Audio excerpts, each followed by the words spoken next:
Welcome. If you're a woman who has a sense that there's more out there for you, you're in the right place. I'm Whitney Baker, host of the Electric Ideas podcast.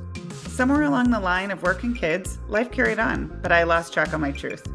I'm on a reflective journey, and that's what this podcast is all about. Each week, I interview a woman who is lighting her own path and offering others hope.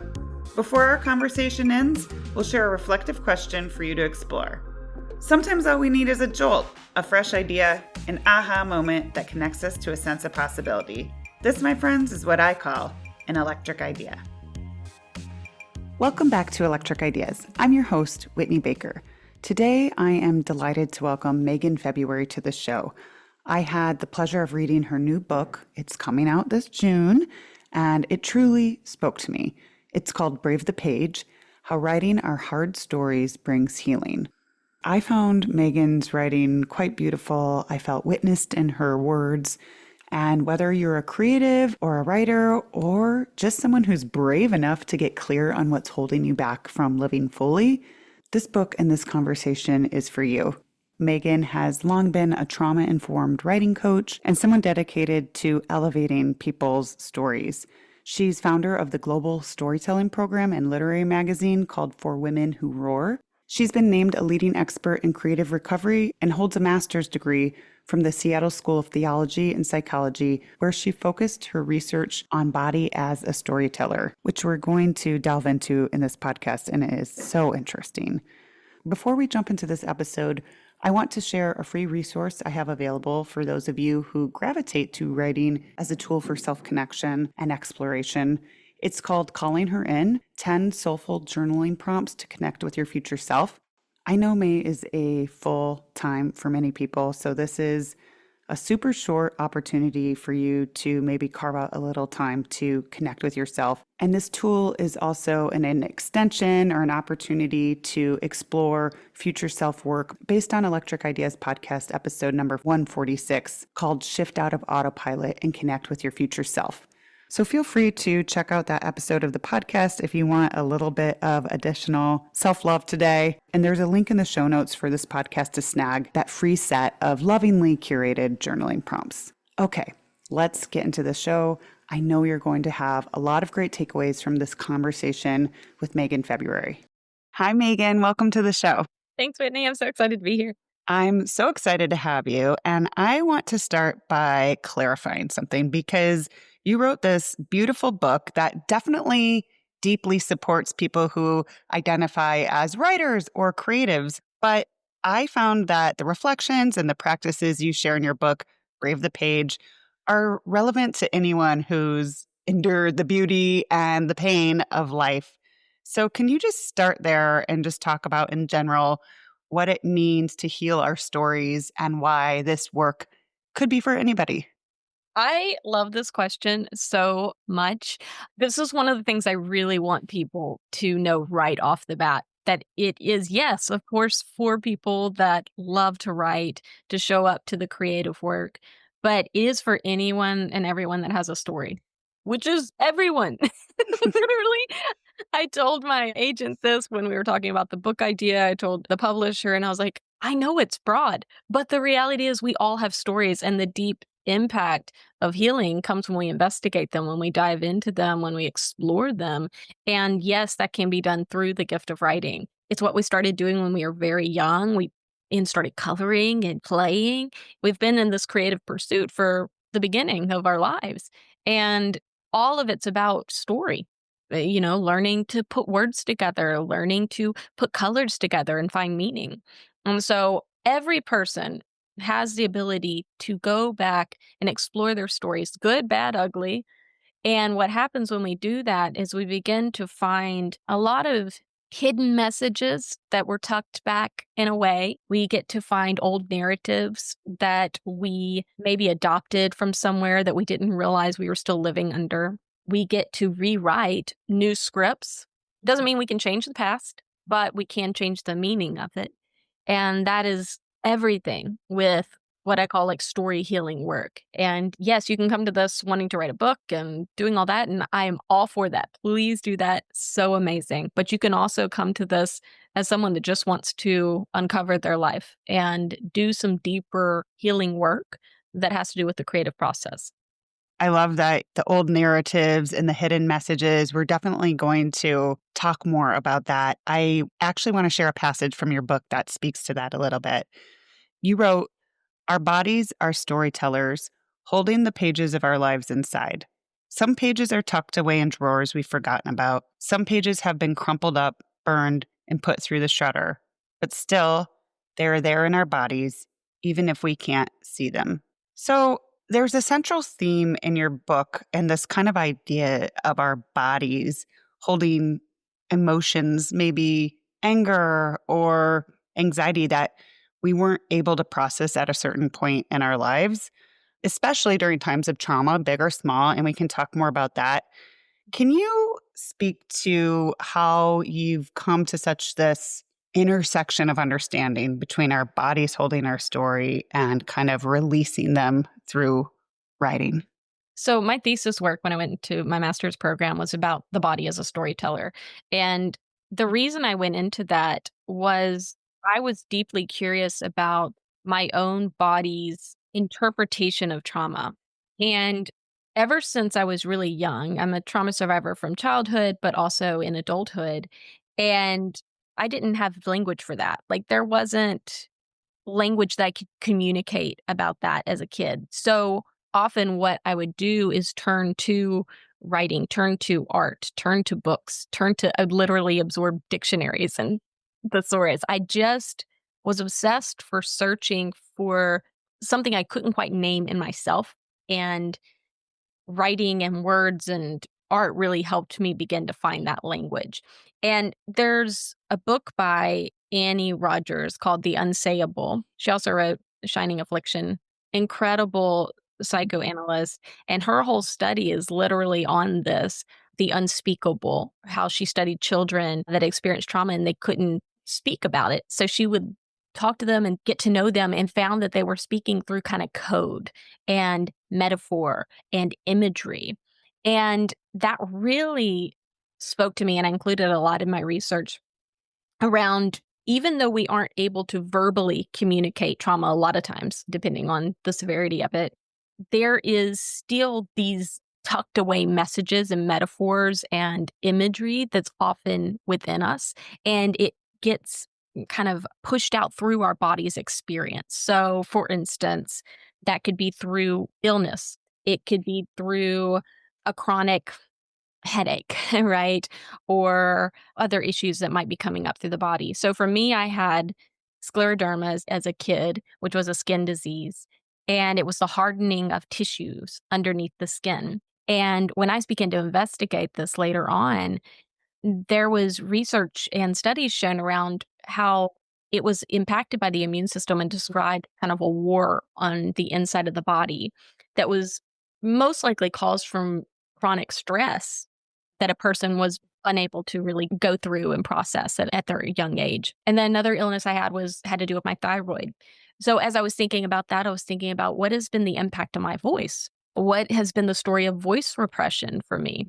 And is it possible that perhaps the issues happening in my throat had to do with the silencing? So it's a reinterpretation of how do we look at our body and the symptoms, the symptomatic, the dis-ease, the chronic stress or illness, whatever might be coming up, and begin to associate those with perhaps stories going on in the body. So something to think about and something to explore. There's a lot of folks that have written on wonderful material on this that I highly recommend. Annie Rogers being definitely one of them to check out with The Unsayable. But it's a really key part of the book is encouraging people to, when they're thinking about addressing their story healing, is to look at their body. So when people say, where do I start? I say, start at your childhood, start with your body. And what does your body say? What is it inviting you to? And you can literally just go through your body from head to toe. What is the story of my brain? What is the story of my eyes? What have my eyes seen? What is the story of my mouth? What does it experience? What is it spoken? What is it not said? And you go through and you'd be surprised where these stories take you, the memories they might bring up, the experiences that you might have even forgotten about, and they might seem small, but then when you look at them, you think, "Oh my gosh, that was actually a really impactful moment, when I was younger. And if I think about it, how is that moment in time replaying in different scenarios in my life now that I'm kind of reenacting in some ways with my husband or with my child or with clients I work with or whatever it might be? Yeah, I feel like we're going to continue to see more and more research on the psychosomatic response to even stress. And I feel like intuitively, what was coming up for me when I was reading your book is even like, for example, I've had a foot injury and it just seems to not be healing. I was in a boot last summer and it's just like, come on. And it kind of intuitively came up to me of like, I should sit down and journal on like, what are you trying to tell me? Maybe I need to just slow down and maybe. So I just think that in terms of like using our body as a way in to ask interesting reflective questions for self awareness, because otherwise, I think a lot of people that don't have a writing practice sit down with a blank page and they're like, well, what do I do now?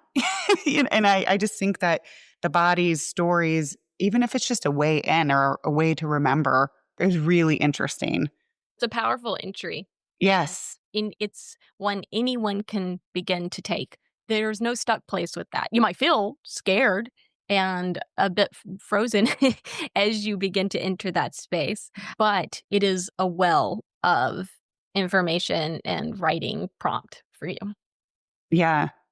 You started to touch on this a little bit already, but I know that there are going to be some people listening who probably are like, oh, my life feels pretty honky dory. Like, why would I dredge up the past? Or I've built a life. Why would I go poking around in my shadowy parts? And I can only speak from my experience, but I would say in my own personal development, it was pretty enlightening to see where I had been holding myself back because of old stories and old narratives that I didn't even know I'd absorbed. And so I'm just curious what you would say to someone who feels resistance or like, I don't know if this is for me, in terms of how liberating it might be to explore some of this work. Yeah, well, one thing I do always tell people is because 'cause I'll have people say, "Well, is this gonna be hard?" And I'm like, "Yeah, it's most likely gonna be pretty hard to do. It's difficult to go back." But a lot of times if we don't go back, our back is still in the present. We're kind of trudging backwards even in our present life. It's like we're walking in this kind of standstill. And so it may not feel like that, but often we are just recycling the same thing. And maybe it's not something so obvious, but maybe there's just this sense of discontentment. Maybe there is this feeling that I'm made for more, or I have this longing that I can't quite identify, or this loneliness, no matter how many friends are in my life or how much love I have. Mhm. These simple although deep feelings and experiences are cues for, there's something knocking there. There's something that's inviting you to explore. It may or may not be difficult to go there. And someone asked me recently, they said, well, you talk about writing hard stories a lot, but can I write about like happy stories? Yeah. But yes, of course. I find it's harder to write about happy stories, but I've always been kind of a goth kid, I guess, in some ways. But yes, I think all stories, like really just going to a lot of the places, and sometimes even the joyful places, the joyful stories actually bring up a lot because there's so much sweet, kind, loving memory there that might touch in a tender place of what you wish you had more of or what you wish so and so would have experienced, right?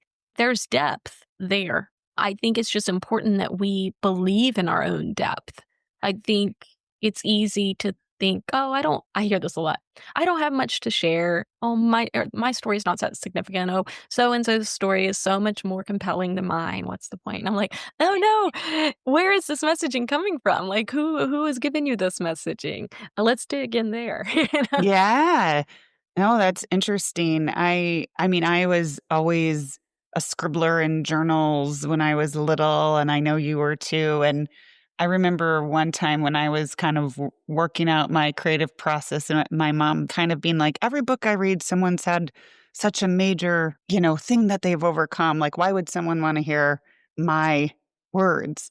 And that's something that really struck me when I was younger. Like, man, maybe I don't deserve to share my story if I didn't endure something as big as some of these other people. And it's a pretty innocent thing. But I think when we're talking about these imprints, that's pretty benign, for my mom to have said that. She didn't probably mean anything by it. But I think that we all have these imprints that we're carrying and we need to identify, or we get to identify.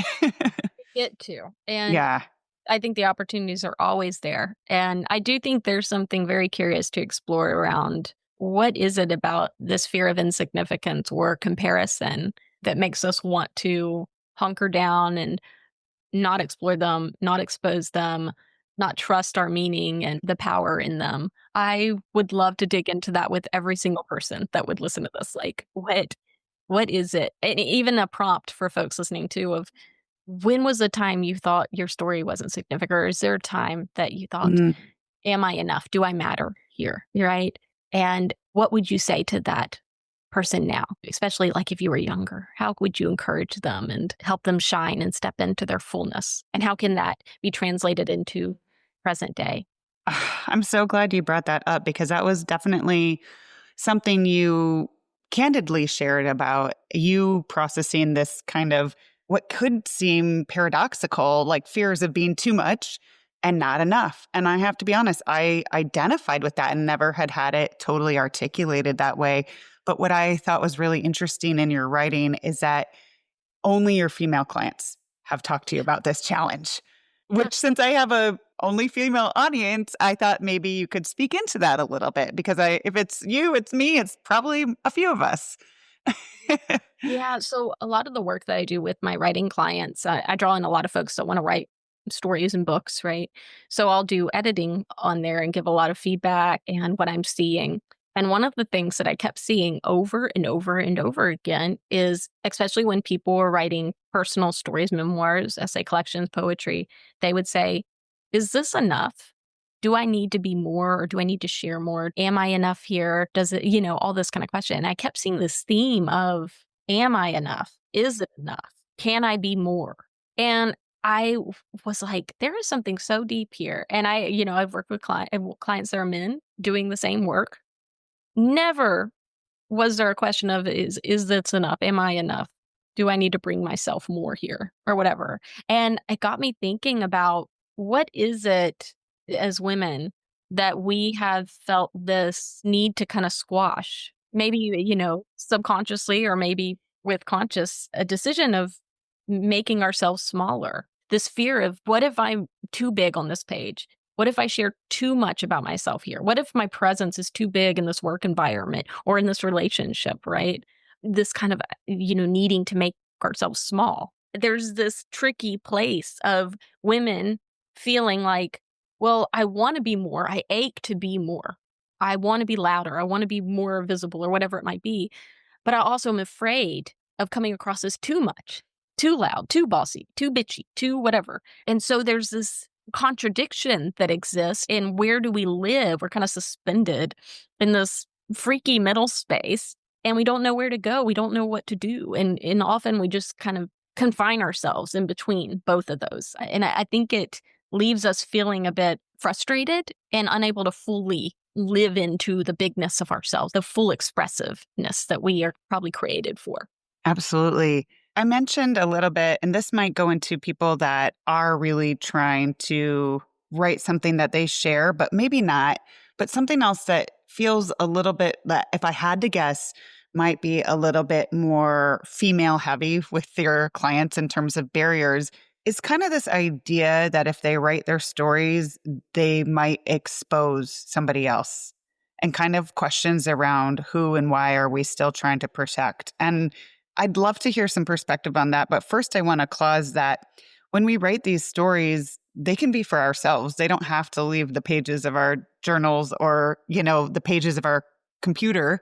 And so I feel like we can just erase that fear because nobody says you have to share any of this work with anybody. And that's not necessarily the point. Not for story healing work, Yeah, like if you're taking that beyond and you're wanting to write book, then this is always going to come up. I mean, this is like the most common question, even for people writing fiction. There's this fear of like, well, what if my mom reads this and thinks this character is portraying her? Like, and the thing is, the people that read your work, your book, and they know you, they're looking for themselves on the page because we read work and we're projecting ourselves onto the things we read because we want to find ourselves there.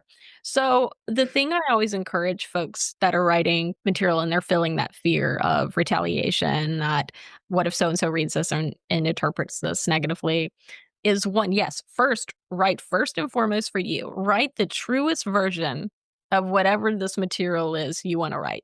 Write it without censor. Surprise yourself with how honest you can be. That's the first thing I would do. And then from there, going back and then reading it with the question of, am I trying to hurt anyone here? One, just checking yourself, so important. Am I trying to hurt anyone here? Is there a retaliatory nature in this? Is something that's coming up in that? And then getting real about that, highlighting it. You'll go back to that later. And also just coming back to your why of why am I writing this? What is, if I'm sharing a moment here that's kind of more exposing someone in an interaction, why am I sharing this? How is this helpful for the reader? Does it take them somewhere that's important for them to consider? Or is there a different way that I could write about this? Right. So a lot of it is a bit of a playground in figuring out in what way I can write about this material that is bringing other people to the page. But one of the most important things really to consider is one, write for you, two, check yourself to make sure you're writing, honestly and with clarity. And then also you mentioned the caregiver aspect of it. It's one of the things I talk about in the book. And we just had Mother's Day. And one of the things that I speak to is the importance of caregiving for our stories. So a lot of times we're writing a personal story and we end up kind of taking on the same roles we performed in childhood. So like if you were a caretaker and tried to pacify conflict in your home, then you might do the same thing in your writing. You might try to pacify a potential conflict that might come up from your mother reading your writing. Or maybe you were, I don't know, like a good girl and you're writing a scene that's exposing some rebellion in you or something that is a bit sassy or saucy, right? And you're like, oh my gosh, what if so and so reads this? And so you want to soften that. You want to really soften the edges of it so that it makes others feel comfortable because that was a pattern. I want to be really good so I can make people feel comfortable. I want to do whatever I can to ease people's experiences around me, right? That can also come through in our writing. So the big question is when you're writing material and personal materials, how can I mother myself here? How can I be a caregiver how can I caregive for my story first and foremost? Or am I trying to take care of others that may potentially read it before I'm taking care of my own? And I would ask, like, how do you do that first? Can you do that first? What will your writing be if you can take care of yourself first? And if you find yourself still playing into those roles, exploring them, spending time with them, and also reminding yourself how old you are now. It's one thing I do a lot. Is if I find myself in that old role, I literally look at the date. I look at a picture of myself and I'm like, oh, I'm 40. I'm, but I am spending time with a pattern that I conducted at age 8. And there's some powerful work there when we can identify that. That's where our writing comes to play, like, and introduces us to so many powerful opportunities to sit with our story, even if you're writing fiction. Yeah. I want to, because you are, a shepherd for people and you have done a lot of creative recovery work. And I'm lucky enough to have been exposed to that through the work of Julia Cameron and practice that in my own life. And it was a much bigger deal to me than I thought. You share in the book kind of a vulnerable time when you were young of when you wrote a letter to your brother who you really adored and you didn't get the reaction that you wanted. When I started sharing my voice and wanting to do this work, I had some weird resistance that I had to work through. And I used a lot of emotional freedom technique. I don't know if you're familiar with that, but memories came up of my family laughing at my journals when I was little, finding and reading them out loud and laughing. And I really had to be tender with myself. And I'll be totally honest, the adult version of me would have been like, well, that's not that big of a deal. But obviously, it made a major imprint. And it's something I like really spent a lot of time honoring and sitting with and working through. And so I just was wondering if maybe you wanted to share your story and talk a little bit about what creative recovery is and why some of us might want to meet ourselves there. Well, thank you so much for sharing that. And obviously, I resonate deeply because you've read the book. So that moves my heart and breaks my heart too. It could seem so small.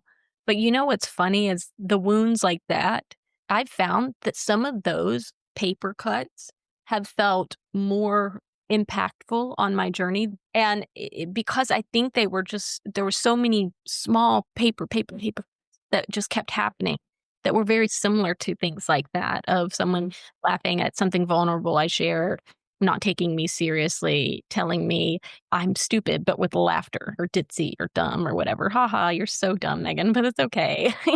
It's cool. And like you take on so many of these little messages over time that you become that identity. So yeah, creative recovery, it's something that, well, first off, I believe we're all creative. So I should start with saying that. I believe everyone is born creative. It's who we are. It's innate with us from childhood. The moment a kid is, just small, they're exploring. No one tells them they're doing a bad drawing. They don't think that they have a bad voice until someone says, girl, you can't sing or whatever. Whatever it might be, we have imagination, we play until something squashes that. And either that's just growing up and being exposed to things, or maybe it's voices we hear from, those around us or teachers, whatever it might be. So first off, I believe in creativity is within us. And a lot of the time it's just about getting back to that childlike nature and the ability to play, create space for playfulness and curiosity and imagination that will bring that back to life. But a lot of times when we go there, if we allow ourselves to, it brings up stuff just like with The Artist's Way. It's a great example. You start doing this work and you're like, why am I so resistant to the artist state where you go out once a week and you do just something fun? Okay, I'll journal in my journal every day, blah, blah, blah. But I can't do the artist date. I won't make that 1 hour a priority. Why? Because we're so resistant to play. We don't take it serious. We don't take play seriously. So, one of the things, like when I'm working through creative recovery, there's a million different places where I've been hit, like many of us have. Yes, one is that story with my brother where it was a very sad story. You look up to someone, you admired them. I was 12, I think I was 12 years old, and I just loved my brother. I just thought I probably was obsessed. I just thought he was the coolest thing ever. But he was remote, he was going through his own stuff. He was in his own world as he should be at 16 or whatever. And I wrote him a loving letter, basically asking if he'd be my best friend and sharing all these things. And I wrote it a million times. And then I slid it under his door. Why I slid it under his door when he had a girlfriend there is so weird. Maybe there was a part of me that wanted him to choose me. I'm not quite sure what it meant, but I slid under the door and then I heard, "What's this?" And then he opened it and he laughed and said, "Oh my God, it's from my sister. She's so stupid." And he crumpled it up and threw it away. And they laughed. It was the laughter. The laughter is a powerful thing, right? There's so much shame to be in the laughter of something that seems innocuous, and yet it impacts us deeply. I talk about in the book how I went back after they had left and did a like rescue mission for my words, looking for that letter and bringing it out and sitting with it and just bawled. And it's one of those wounds I didn't think about for a long time. It wasn't until way later, and it just came to me. I don't know exactly why. I don't remember the moment, but I do remember it showed up and I just cried over that memory. I couldn't cry over some huge traumatic big T trauma moments. But that moment, whew, I just wept over it because it wounded some just young longing in me for connection and for creative connection and to be seen in a vulnerable creative place too. But there were a lot of moments like that. And so a lot of the work of the recovery was showing up to the little girl in me, a lot of inner child work. And I think that is one of the things I'm most passionate about is when we're doing the story healing work is really looking at our younger selves because those ages of you, like when you wrote down these journals and people laughed, those ages are still in you of that little girl, whether you were 8, 12, 16, whatever it was. The ages that you heard someone laugh and what was going on in your life, they're still here. So one of the things I invite us to is how do we sit with that self that went through something like that? How do we be that kind of kind therapist across the table from them and asking how did they feel when that happened? What were they trying to say? What did they want people? How did they want people to respond? I agree. I loved your term creative rupture. That was new to me. And I didn't have a term for that, but sometimes I'll have, a picture of little Whitney on my desk and I'll remind myself that I'm in my 40s and I can, show up for her now in the ways that, maybe she didn't feel supported or seen when she had some of the paper cuts. So I really appreciate you sharing that. One other thing I want to make sure we touch on is when people sometimes sit down to a blank page, brave the page, if you will, the name of your book, which I love, it can feel intimidating if they don't know where to start. But I feel like you provided some great places to start. And I also hope people buy your book. And there's some wonderful prompts. But some people, and I happen to be one of these people, have memory gaps. Like my husband will be like, oh, yeah, in fourth grade, this is my teacher and this is what we do. And it like, I feel a little bit of stress and shame. And I feel, you talked about the body. I'll start to contract in my chest a little bit, being like, I can't, I just don't have that way in that you have.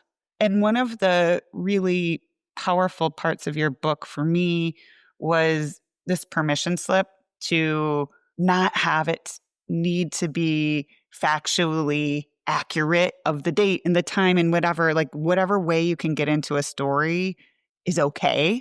And I'm not even a type A person, but I can imagine the people that are like, okay, I got to tell my third grade self, they would almost get stuck, like not being able to be factually accurate. So I was wondering if you could just speak into that a little bit.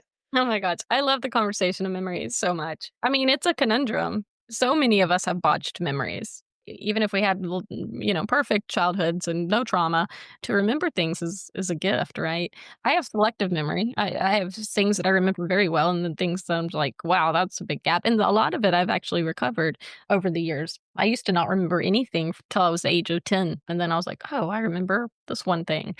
So it has been a work of going back through and story work that really took me and recovered a lot, which has been a painful thing and beautiful thing.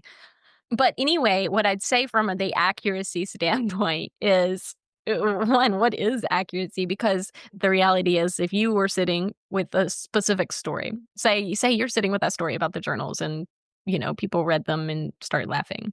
If someone else, the people that read them, told that same story, they would have a different account of it, most likely, their own memory of it.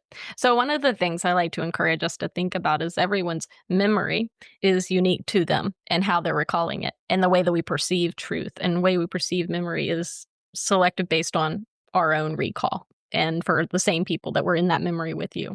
I tell stories a lot. I'll even have stories in this book, and I have no doubt that when my mom reads it or my dad reads it, they'll be like, oh, yeah, that happened, but it happened this way. That is true for them. I don't doubt that. That is a true experience for them. And then it happened this way for me because that's a true experience for me.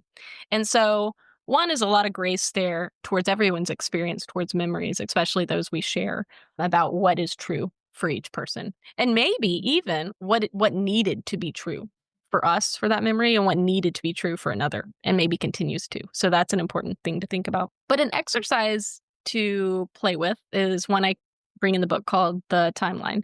And it is going through and writing the ages 0 through your current age in life. So you go through and you write these just on a little piece of paper, and you take one by one. And I want you to do this very fast. I don't want you to be sitting with each age for a long time. Like I'm talking like 5 seconds or something. And you go through and you write the first thing that comes to mind for that age. It could be an actual like memory of something, that's fine.